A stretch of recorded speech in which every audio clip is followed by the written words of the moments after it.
I'm an actor by profession. I consider myself a humanitarian by nature, as I think all of us are. I've worked with UNICEF now for 12 years as National Ambassador for India for about 11, and a year as a Global Ambassador. When you hear these kids asking these questions and we sit in our incredibly privileged worlds, as we do, because we have washing machines and we have dishwashers and we have cars and we have great clothes, and we wake up with planes not targeting our homes. Sitting in that environment, I don't think most of us don't understand the gravity of what kids like Mazoon and Hanan and Ayam have been through. I had the privilege of going to Jordan, which has been a host country of about 1.5 million refugees in a camp called Zatari, and which Mazoom is from as well. That's where she went to school too. Yeah, and I think the one thing that I would like to respond to these kids is thank you to all the host countries who feel the responsibility as a privileged society and as a privileged world to be able to take on these children. When we talk about not having a lost generation, these are not just words. This is literally a generation of children who did not have a choice in this matter. War was not their choice. Being displaced was not their choice. None of it was their choice. But the fact that we can give them a choice is on us as a privileged society of the world.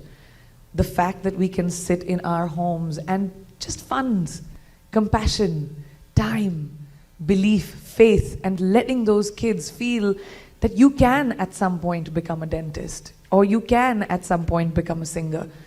When I went to Zatari and I met all of these kids, like Mazoom was saying, each and every one of them, they wanted nothing else. They did not ask for, because maybe they knew I couldn't do anything about it, war should end, or I want a better home, all they kept saying to me was, we just want our education to not be taken away from us so that we can go back to Syria and rebuild the country that was broken. And that is such a big statement coming from teenagers who are not supposed to think like that. These are children who are supposed to be playing games and studying and getting an education and thinking about the possibility of their future. And these children are sitting there saying, I want to rebuild my country. That is incredible and so provocative to me as an ambassador to go and tell all of you who are messengers for these children, and so many of you who have done so much, so many host countries, so many governments, so many representatives that we have sitting here who have done so much, but it is still not enough. And yes, the numbers are overwhelming, but we are so many more people in the world that can actually just lend a helping hand to these kids who have so much hope and so much faith. It takes, and maybe I'm an extra emotional, sensitive person because I'm an actor, but it takes, I don't know how Mazoom sits here with a smile on her face after she lived there.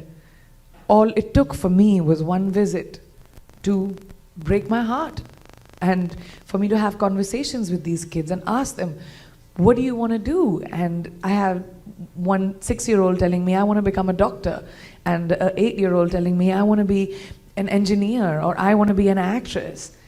And I know the reality. I know that I don't know if these children will have access to higher education.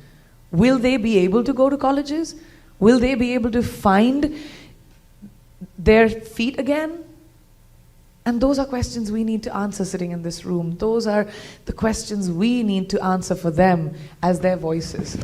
So my experiences throughout meeting all of these incredible kids, whether it was in Zimbabwe, South Africa, India, Jordan, has only been consistent. Each and every one of them, whether they're dealing with poverty, whether they're dealing with war, whether they're dealing with the refugee crisis, all of them just want to be able to have a handle on their future.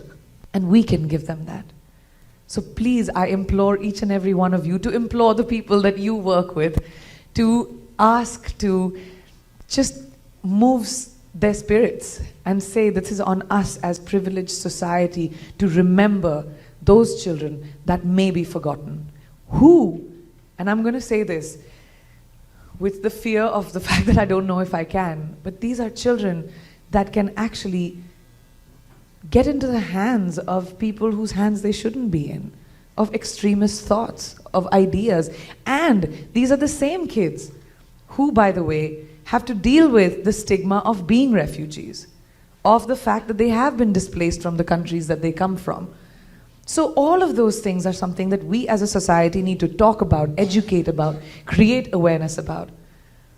But we need to remember that this lost generation belongs to this one world, and we are part of that one world. And it's on us to be able to take care of that one world that we have. Thank you very much.